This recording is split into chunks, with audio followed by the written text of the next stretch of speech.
When temperatures spike in Saharanpur, the heat dictates every aspect of daily life. It clears the streets and empties the markets, acting as a severe economic constraint on how people spend their time and money. Inside Seth Sile's Mutton Dhaba, the crowd is thick. These customers are paying for the 18-degree air as much as the meal. Sile has built a business on this environment, where the comfort of the dining room becomes the primary reason to walk through the door. Behind the scenes, the business relies on a different engine. Shubham, the Dhaba's illiterate chef, works in a sweat-drenched kitchen. He has mastered the specific timing and spice ratios that define the shop's reputation, working in conditions the customers are paying to avoid. This creates a volatile imbalance. Seth owns the infrastructure. Shubham owns the core product. Seth uses his control over the building to squeeze his staff.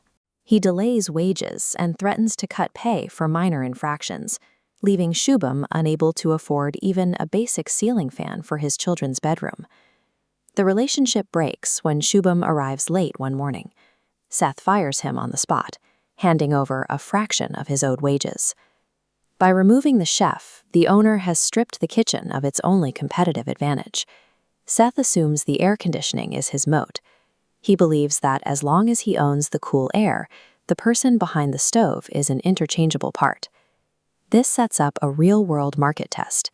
We're about to see what happens when the core product and the expensive packaging are forced to compete as separate entities. Shubham opens a makeshift stall on the roadside. He has his original recipes, but no walls and no fans. He is selling the same mutton, but now in the direct path of the Saharanpur sun. This chart explains why talent isn't enough. Shubham sits in the top left quadrant. High quality, low experience.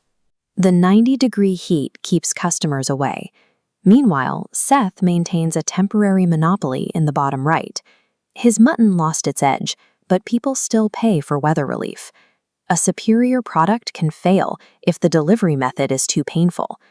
In the short term, premium infrastructure can hide a declining product until the environment changes. The change arrives when an urban couple's car breaks down nearby. They are stranded in the heat, looking for a place to wait. They approach Seth first. He refuses to let them sit in the air conditioning because they aren't placing a large order. He treats his facility as a finite resource that must provide an immediate cash return. When they find Shubham, he brings them into his small shade and shares his own food. He asks for nothing in return, simply providing a meal and a place to rest, because they are in need. When you have no financial capital, the way you treat people becomes your most significant asset.